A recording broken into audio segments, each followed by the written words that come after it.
Hey, so I said I was going to do more ACIM stuff, but I think even Emperor James will like this one. This is, yeah, I've kind of skipped forward through a bunch of the lessons because I'm not trying to like go through every single thing on here.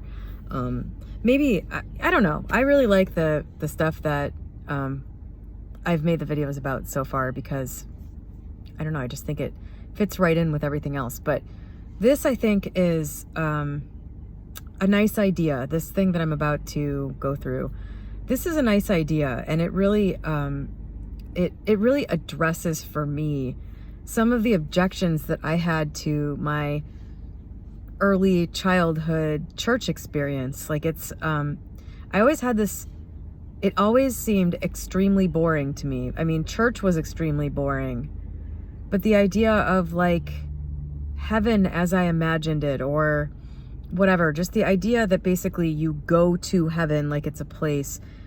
Heaven always kind of seemed really boring. The idea of that always seemed really boring to me. And more than that, even when I was like 8, I was just like, none of this makes any sense. Like, really, all I have to do is say Jesus Christ died for my sins and I will go to heaven. Like that, like why do kids even get taken to church? Like, you can't understand anything that's going on. And it's almost like it's indoctrination. Like when you hear a little kid talking about how much they love Jesus and stuff, I'm just like, what? That could just be me. There's probably a lot of people watching this that totally get that and they loved Jesus when they were like 2. Maybe you could leave me a comment and explain that, actually. That'd be great. I'm going to start welcoming comments because I know I've made remarks here about how the comments have been draining for me in the past, but I'm not really having that experience this time around. I think I had sort of an emotional opening that has closed in that way. Like I was too uncomfortable with what I was doing making this channel, and I think that was a big part of it for me. I'm starting to really understand what that is, by the way, thanks to the comments from a few days ago. I feel like a lot of confusion in my life has been cleared up in like the last week, and it's glorious in multiple areas. But so I wanted to read this lesson. I just came upon it, and I love the lesson itself, the sentence that is the lesson. And I think integrating this idea into your life in whatever phrasing you want to use will be good for you, because I think a big obstacle standing between people and getting what they want, whether it's a material thing or just a state of mind. I mean, the material thing is always to bring about the state of mind, but even if you're just after a certain state of mind without a material thing that you think will bring it to you, I think this is one of the biggest obstacles for people in getting it. Lesson 101, God's will for me is perfect happiness. Today we will continue with the theme of happiness. This is a key idea in understanding what salvation means. This is the first time you're ever listening to this. My interpretation of what salvation is being disabused of the notion that you're meant for unhappiness. It's being disabused of all of your wrong thinking, the wrong being because it produces agony for you and discomfort or depression or just anything that isn't good. Sometimes even neutrality has kind of a negative, depressing aspect to it.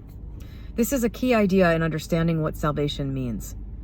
You still believe it asks for suffering as penance for your sins. This is not so. Yet you must think it is so while you believe that sin is real and that God's Son can sin. So to kind of translate this into more of the self-concept type of terms, as long as you're still viewing yourself as being flawed, deeply at your core, as long as you're viewing yourself as bad at all, you will believe in this idea. You will believe in the idea that, somewhere in there that, it's like when we talk about the self-concept stuff producing bad things in the outer world. As long as you believe in those things, you will see these sins in the outer world. You'll experience that. If sin is real, then punishment is just and cannot be escaped. So this is a self-concept idea. If you believe that something is bad about you, then you will create a punishment and experience it, and you can't escape that. That's why when you change something deeply about yourself, you will see the world change. Salvation thus cannot be purchased but through suffering in that case. If sin is real, then happiness must be an illusion, for they cannot both be true. The sinful warrant only death and pain, and it is this they ask for. For they know it waits for them, and it will seek them out and find them somewhere, sometime, in some form that evens the account they owe to God. They would escape him in their fear, and yet he will pursue, and they cannot escape. They know it waits for them, and it will seek them out and find them somewhere, sometime, in some form. I feel like this relates directly to the fact that you create experiences over and over again that replicate some period of time or something that you experienced in the past, where you decided that thing was happening because of your flaw. I swear to God, this is at the heart of everything that everybody's experiencing. A Course in Miracles is saying it, but I mean, if you don't like A Course in Miracles, I kind of like reading this because it's giving me like another sort of foreign source that I have to translate, but it's saying the same thing. So for me, that's like more, it's like further validation of the thing I already suspect and have been experiencing. So like when you have a wound, especially if it happens when you're young, I think, because it's so hard to misinterpret things that happen when you're young. It's so hard. No, I'm sorry. Strike that and reverse it. It's so hard to properly interpret. It's so easy to misinterpret things when you're young. It's so easy to think something means something that it doesn't, because you have these simplistic ideas about how things work, you know, and you don't think about it deeply. It just kind of like sinks in, you know. You find yourself unwitting, like I think for a lot of people, it's just like you kind of wake up and you're in a situation that reflects all that stuff. For other people who think about stuff a lot or who are like really self-reflective, you know, you can kind of see how you did that. Like if you look back and you're unafraid of your role in creating things that you might not like right now, then I think it becomes really easy to see how you kind of like brought this life situation to you. And what's awesome about that is that that's happening. I don't know, we'll see what the rest of this lesson says. I didn't pre-read this, but you know, my theory is you do that over and over again to give yourself the opportunity to figure it out. You give yourself the opportunity to understand that mistake from back then, that sin that is now creating this outer sort of like experience that you know, until you wake up and realize that your idea that you came up with all that time ago was wrong, you know what I mean? You'll keep experiencing the thing that you create from that. And while you're in it, you will feel like that's where you belong. You deserve this. You're getting your punishment. You're getting exactly what you deserve. Whether you phrase it that way, because a lot of people I think don't think deeply about stuff like this. Clearly the people on my channel do, but I mean, in general, for the people around you, this I think is how most people are living their lives. They find themselves in situations, they're unhappy, they don't realize that they created it, and you're either going to use that situation as a punishment for yourself, you're either going to use it to experience exactly what is the best you think you deserve, or, you know, exactly what you deserve in a bad way, or you're going to see that as the opportunity that it is to recognize this sin and absolve yourself of it. Praise the Lord. Okay. For they know it waits for them, and it will seek them out and find them somewhere, sometime, in some form that evens the account they owe to God. They would escape him in their fear, and yet he will pursue, and they cannot escape.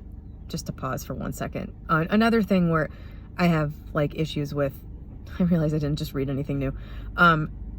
Another thing I will, I think, hopefully understand more as I personally go through A Course in Miracles, probably with you, because it's easier for me to do that. You know, the account they owe to God, one of the big like themes in A Course in Miracles is that deep down, we know that we chose to separate from God. And another like hang up I have with God is this just constant, I could say this on a video like 100 times and it doesn't change it. It always defaults to this idea of a being, of God being like a person or something. And I'm like, okay, well, we separated from God. But when I don't think of things in church terms or with language, to me, the idea of God is like the God is the everything. It's the all, as it's referred to. It's everything. So separating the idea of the guy when reading this stuff from my, like, what I think rationally God really is, you know, so like, how do I translate this? So there's this deep feeling of separation from God that creates all this guilt, and then we see ourselves as sinful. It's like we take the first opportunity as a child to start telling ourselves that we're bad, and that's what creates this whole illusion. But so if it's separation from God that does this, then how does that translate through to separation from the all? Like, how did that original sin, that like feeling of bad, you know, like we're bad or whatever, how did that come from a separation from the energy field, the thing that is everything? I don't know. Hopefully that will reveal itself over time. Maybe you can answer it in the comments. If sin is real, salvation must be pain. Pain is the cost of sin, and suffering can never be escaped if sin is real. If you think of sin as just like your misperception, that makes perfect sense. If pain is the cost of your misperception, your wrong belief about yourself, and then suffering can never be escaped if that's real, because you will constantly replicate that. You will constantly experience your life through that lens. Salvation must be feared, for it will kill, but slowly, taking everything away before it grants the welcome boon of death to victims who are little more than bones before salvation is appeased. Like, was this really necessary? Its wrath is boundless, merciless, but wholly just. Who would seek out such savage punishment? Who would not flee salvation and attempt in every way he can to drown the voice which offers it to him? So you view the idea of changing your perception as a complete and total loss of safety. And like, we're stuck in this cycle of being married to our misery, basically. That's what this Neville Goddard stuff, it's liberation from all of that. So that's what it's saying. You know, the idea that you face yourself feels like death to a lot of people. Like, it's this sort of sick and vicious refuge that so many people find themselves in, and they're just in pain their whole lives. Who would not flee salvation and attempt in every way he can to drown the voice which offers it to him? Why would he try to listen and accept its offering? If sin is real, its offering is death, and meted out in cruel form to match the vicious wishes in which sin is born. If sin is real, salvation has become your bitter enemy, the curse of God upon you who have crucified his son. You need the practice periods today. The exercises teach sin is not real, and all that you believe must come from sin will never happen, for it has no cause. Accept atonement with an open mind, which cherishes no lingering belief that you have made a devil of God's son. There is no sin. We practice with this thought as often as we can today, because it is the basis for today's idea. I have to pause again. I'm just thinking, like, how does anybody who doesn't have like some basic understanding of your self-concept creating it, like, how is anybody who hasn't read Neville Goddard, I guess people reading Neville Goddard also don't really get it, but like, how do you understand what any of this is saying if you don't already kind of get the translation? Like, if you just started reading this stuff and like this all without my translation, for me, and maybe this is not the way I'm translating it, but without the way I'm translating it for myself, this all seems completely wild, does it not?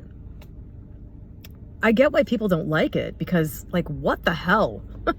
Like, there are easier, gentler ways to put the things that are in this. But anyway, I love it because I'm getting little things from it. Like, just more confirmation that, you know, the idea that of God's will is not some boring thing. It's God's will is like another way of saying perfect alignment with source. And when you're perfectly aligned with source, that's when you're on that high flying disc. And that's where the desires you have manifest effortlessly. And when you're on the high flying disc, you're not at a level where you're wanting to create things that are bad for you or that perpetuate some sort of mental issue you have. So that's, I feel like I've kind of pieced that together from this, and it's sort of put together my early childhood religious stuff with this. It's kind of all coming together, which I love. I love when it all comes together. But it's also, the idea that not only like is liberation from pain possible, but that it's also, it's what's intended. It's the plan. Like it's what's supposed to happen. That's amazing to me. I don't know about you, Emperor James. I'm going to harass Emperor James because I love him, and my harassment always comes from love. God's will for you is perfect happiness because there is no sin and suffering is causeless. Your negative ideas about yourself are not true. Maybe they've been true in some way. Maybe you've done things, but the core of you is sinless. Joy is just, and pain is but the sign you have misunderstood yourself. What has Neville Goddess been saying for like 5 years? Fear not the will of God, but turn to it in confidence that it will set you free from all the consequences sin has wrought in feverish imagination. Say, God's will for me is perfect happiness. There is no sin. It has no consequence. So if you're, another way to phrase that is just, I'm meant to be happy. There is no such thing as me paying for the sins of the past. That's not required. That's a belief that I have.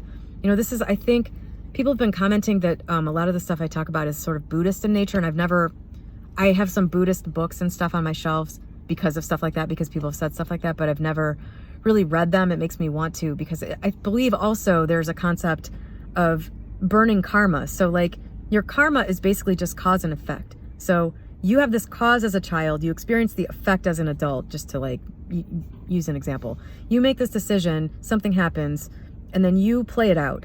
So if you can rise above that, like if you can resolve that, there's no karma. It's just gone. It's like karma is just things playing out the way they do when things are on autopilot. I think the people that are Buddhists, leave me a comment. Everybody comment. That was so great. I loved that.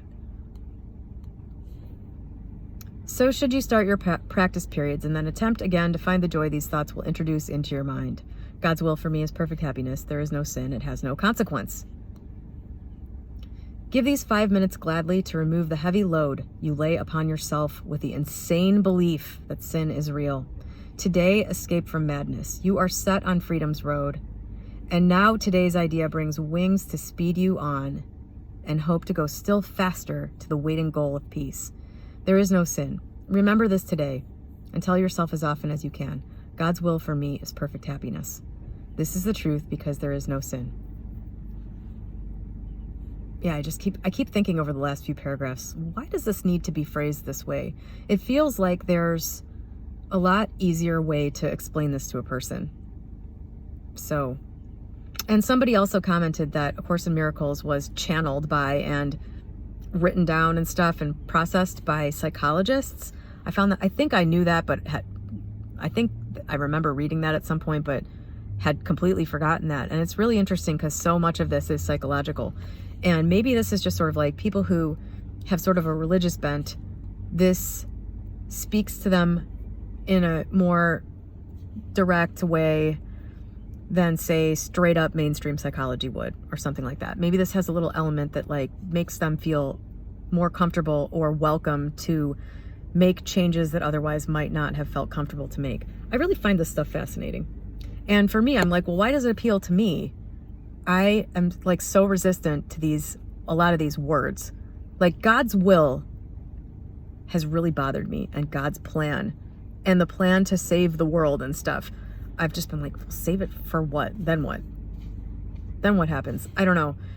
But I think for me, it's the joy of translation, and maybe like some things that I'm thinking about that I'm not sure about. This sort of like drives it home or adds another little dimension to it. So that's why I love to read this stuff. And for those of you who don't like it, I apologize. I think I'm not going to make a separate channel for this because, like I said, then if I post a video there instead of here, I'm going to feel like I'm cheating on my making a video every day for a year thing. So selfishly, I'm just going to keep posting this here. And also, I really didn't have anything else to talk about today. I actually had kind of like I made a major connection about something in my life to something from my past a few days ago, but I'm way too close to it. I really have a bad tendency of trying to figure out what everything means right away, right when it's happened. There's like a discomfort with being patient for the full meaning of something to reveal itself. I always really want to explain it. I made some videos here, some of you will remember, earlier this year where I had this bizarre event where somebody who I was avoiding, who I only ever see in one place, showed up at a weird time in a weird place right where I was. It was the only person I was avoiding. And this person showed up.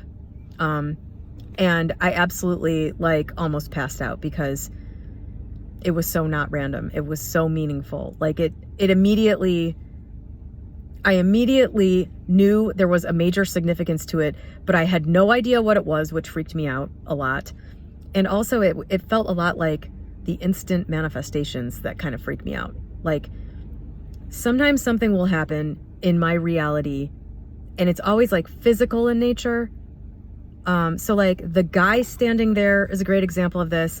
I talked about how I manifested a blanket with sloths on it somehow, and that really freaked me out. It was a very similar thing. It was like safer because it was a blanket and not a human.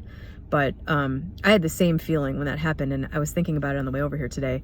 And what that was like direct physical, right in my physical proximity, evidence of the unreality of this experience that seems so real. And to me it's like, okay, well, this isn't real. Maybe this guy is going to strangle me to death right now. Not like consciously, but that's like what the body reaction was. It was like, okay, this isn't safe, basically.